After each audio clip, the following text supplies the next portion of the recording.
Hello साथियों, video के इस पार्ट में हम आपको साधारण करड़ी का गुणा करना सिखाएंगे।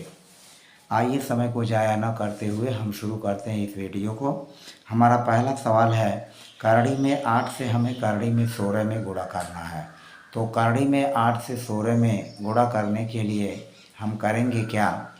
करड़ी में 8 का गुणनखंड करेंगे और आप जानते हैं कि करड़ी में 8 का गुणनखंड होता है 2 दूना 4 दूना 8, 2 दूना 4 दूना 8 गुणा 16 का भी आप जानते हैं गुणनखंड होता है 2 दूना 4 दूना 8 दूना 16। इस तरह से हमने सिंपल गुणनखंड कर लिया। करड़ी में 8 का गुणनखंड हुआ 2 गुणा 2 गुणा 2। करड़ी में 16 का गुणनखंड हुआ 2 गुणा 2 गुणा 2 गुणा 2। 2 दूनी 4 दूनी 8 दूनी 16। अब चूंकि ये समान करड़ी है, करड़ी में 8 और करड़ी में 16 समान करड़ी है, क्योंकि यहाँ भी 2 है और यहाँ भी 2 है। इसका जो घात है वह 1/2 है और 16 का घात 1/2 है और 8 का भी घात 1/2 है। अब इसलिए यह समान करड़ी है। थोड़ा यह मैं बता देना चाहता हूँ, स्पष्ट कर देना चाहता हूँ कि करड़ी 8 है तो करड़ी में 8 का मतलब ही हुआ 8 करड़ी हटाएंगे और यहाँ हो जाएगा 1/2 की घात। तो इस तरह से इसी प्रकार से जो 16 है, इस 16 का भी वही है, करड़ी में 16 बराबर 16 लिखेंगे और इस पर 1/2 की घात लगा देंगे। तो चूंकि दोनों की घात समान है इसलिए जो है ये समान करड़ी है। अब हमने गुणनखंड कर लिया। अब क्या करेंगे, समान करड़ी का गुणे के लिए हम एक में ही सबको कर देंगे। 2 गुणा 2 गुणा 2 यहाँ हमने लिखा, फिर इस चारों 2 को 2 गुणा 2 गुणा 2 गुणा 2 को यहाँ हमने लिख लिया एक करड़ी के अंदर। अब इस तरह से यह गुणनखंड हो गया। अब चूंकि ये करड़ी का गुणा है और यहाँ भी 2 है यहाँ भी 2 है, तो हम इसका वर्गमूल लेंगे और वर्गमूल लेने में जोड़ा बनाएंगे। 2 का जोड़ा बनाएंगे, यह 2 का जोड़ा हो गया, 1 या 2 बच गया। इस 2 गुणे 2 को हम 1 बार 2 लिखेंगे, 2 गुणे 2 का हम 1 बार 2 लिखेंगे, इस 2 गुणे 2 का 1 बार हम 2 लिखेंगे और यह जो 2 है हमारा बच जाएगा, करड़ी में 2 रहेगा। अब हम इसका गुणा कर लेंगे, 2 दूना 4 और 4 दूने 8, 8 यह हो जाएगा करड़ी में 2। तो इस तरह से यह पहले सवाल का गुणन यह जो है हमारा सॉल्यूशन हो गया। करड़ी में 8 को करड़ी में 16 से गुणा करेंगे तो हमारा गुणनफल आएगा 8 करड़ी में 2। इसी तरह से हम एक दूसरे सवाल को देखते हैं। दूसरा सवाल है करड़ी में 32 गुणा करड़ी में 64। करड़ी में 32 गुणा करड़ी में 64। इसको गुणा करने पर भी वही होगा। करड़ी में 32 गुणे 64 को आप ऐसे भी लिख सकते हैं 32 गुणा 64, क्योंकि यह समान करड़ी है। तो 32 को 64 को एक ही करड़ी के अंदर हम लिख लेंगे, यह हो गया 32 गुणा 64। अब या तो आप इस तरह से छोटे छोटे गुणनखंड करें या अपनी सुविधा अनुसार 32 का गुणनखंड होगा 4 गुणा 4 गुणा 2, यानी 4 गुणा 4 गुणा 2। 64 का गुणनखंड होगा 8 गुणा 8। यह गुणनखंड हो गया। 64 का गुणनखंड हुआ 8 गुणा 8, 32 का गुणनखंड हुआ 4 गुणा 4 गुणा 2। अब हम इसका भी वर्गमूल ले लेंगे। 4 गुणा 4 जोड़े में है, 8 गुणा 8 जोड़े में है। 4 गुणे 4 का वर्गमूल हो गया 4 गुणा 8 गुणे 8 का वर्गमूल हुआ 8। अब इसके बाद हमारा ये 2 बच जा रहा है, करड़ी के अंदर हम इसको लिख लेंगे। करड़ी में 2 हो गया, 4 का 8 में गुणा कर लेंगे, 4 बटे 32 और करड़ी में 2 हो जाएगा। तो इस तरह से हमारा दूसरा सॉल्यूशन हुआ, इसका गुणनफल हमारा हुआ आंसर 32 करड़ी में 2। एक तीसरा सवाल भी लेते हैं, तीसरे सवाल को देखते हैं। तीसरे सवाल में अगर ये हम गुणा करें 3 पर 1/3 की घात गुणा करड़ी में 9, यानी 9 पर 1/3 की घात, यानी 9 का हमें घनमूल निकालना है और 3 का घनमूल निकालना है और इन दोनों को हम गुणा कर रहे हैं। तो गुणा करने में क्या होगा, ये भी समान करड़ी है, क्योंकि इसकी भी घात, इस 3 की भी घात 1/3 है, इस 9 की भी घात 1/3 है। 1/3 है।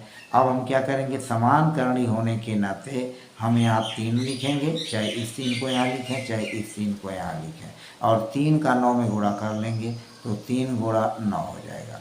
अब क्या करेंगे, यह जो घात है हम इसको यहाँ 3 लिखेंगे, यह जो 3 गुणा 9 है इसका 9 का गुणनखंड कर लेंगे 3 गुणा 3। अब आप देखें इसको हल करना कितना आसान है। चूँकि यहाँ 3 है तो हम 3 का जोड़ा बनाएंगे, तो 3 का जोड़ा बनाएंगे तो 3 गुणा 3 गुणा 2, यानी हम ये देखेंगे चूँकि यहाँ 3 है तो जो यहाँ अंक आया है वह 3 बार एक ही अंक, समान अंक या संख्या होनी चाहिए। तो 3 गुणे 3 गुणे 3 3 बार आया है, और यहाँ 3 है तो इसलिए हम क्या लिखेंगे, केवल एक बार मात्र 3 लिख देंगे और ये करणी को हम हटा देंगे और इसको भी हटा देंगे, तो हमारा आंसर हो जाएगा 3, और इस तरह से इसका गुणनखंड हो गया 3। इस सवाल को आप दूसरे वे में भी समझ सकते हैं, और उसको किस तरह से समझ सकते हैं, इस सवाल को दूसरे वे में इस तरह से समझा जा सकता है। किस तरह से, बिल्कुल आसानी से आप कैसे समझ सकते हैं इसको।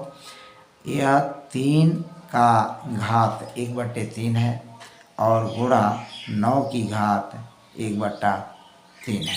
अब हम क्या करेंगे, इसको गुणा करने का एक दूसरा भी तरीका बहुत ही सिंपल और आसान है।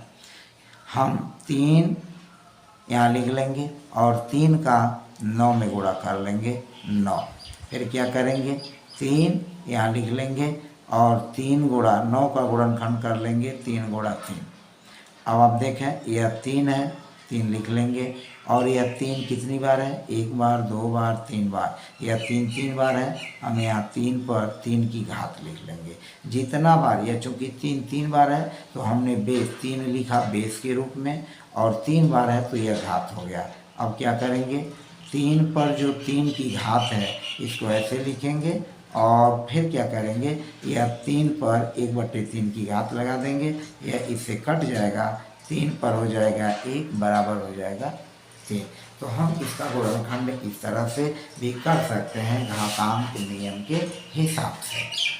तो आपने देखा हमारा गुणनफल घातांक नियम के भी हिसाब से आ गया और उस तरह से भी आ गया। एक अगला उदाहरण लेते हैं और इसको भी समझने की कोशिश करते हैं। एक जो सवाल हमारा है, यह करणी में 5 है और गुणा 2 करणी में 5 है और गुणा 3 करणी में 7 है। इसे हमें गुणा करना है। अब आप देखें इसको भी गुणा करना कितना ही आसान है, क्योंकि ये भी समान करणी है, तो समान करणी होने के नाते हम क्या करेंगे, 3 का 2 में गुणा कर लेंगे तो 2 गुणा 3 हो जाएगा, और फिर 5 का हम 7 में गुणा कर लेंगे तो ये हो जाएगा 3 दूनी 6, और करणी में 7 5 35। तो इस तरह से यह गुणा हो गया। 2 करणी में 5 गुणा 3 करणी में 7, 2 का हम 3 में गुणा कर लेंगे, करणी में 5 गुणे करणी में 7 समान करणी है तो 5 का 7 में गुणा कर लेंगे, 5 7 35, और हमारा आंसर हो जाएगा 6 करणी में 35। 6 करणी में 35, 6√35। तो इस तरह से यह गुणा करना कितना आसान है। इस तरह से छोटे छोटे प्रश्नों को हम हल करके और अपने गणित को मजबूत कर सकते हैं। बीच में हम आपसे रिक्वेस्ट करते हैं कि इस वीडियो को लाइक, सब्सक्राइब और शेयर करना ना भूलें। बेल आइकन की घंटी ज़रूर दबाएं जिससे मेरा प्रोत्साहन मिले, मुझे मोटिवेशन मिले और मैं समय समय पर वीडियो आपको उपलब्ध कराता रहूं। हमारा अगला सवाल है, एक दूसरा हम गुणा करते हैं और उसको भी देखते हैं कि किस तरह से वह आसानी से हमारा सवाल वो आता है। हम एक दूसरे उदाहरण को लेते हैं। 2 करणी में 3 गुणा या फिर 2 करणी में 7। हम इस तरह से भी इसको लिख करके इसको गुणा कर सकते हैं। चूँकि ये भी समान करणी है तो हम लिखेंगे 3 गुणा 7, 3 का 7 में गुणा कर लेंगे, और चूँकि इसका घातांक 1/2 1/2 है, यानी यह 2 2 जो है हम यहाँ लिख लेंगे। यह हो जाएगा 3 7 21, 21 का घातांक 2। अब सुविधा के लिए हम इसको लिखते नहीं हैं, हम सिर्फ लिखेंगे करणी में 21। तो इस तरह से ये हमारा सवाल हो गया। तो इस तरह से आप छोटे छोटे प्रश्नों को अभ्यास करके आप अपने गणित ज्ञान को मजबूत बनाएं। बस आज की वीडियो में सिर्फ इतना ही। शेष अगले पार्ट में, तब तक के लिए बाय बाय।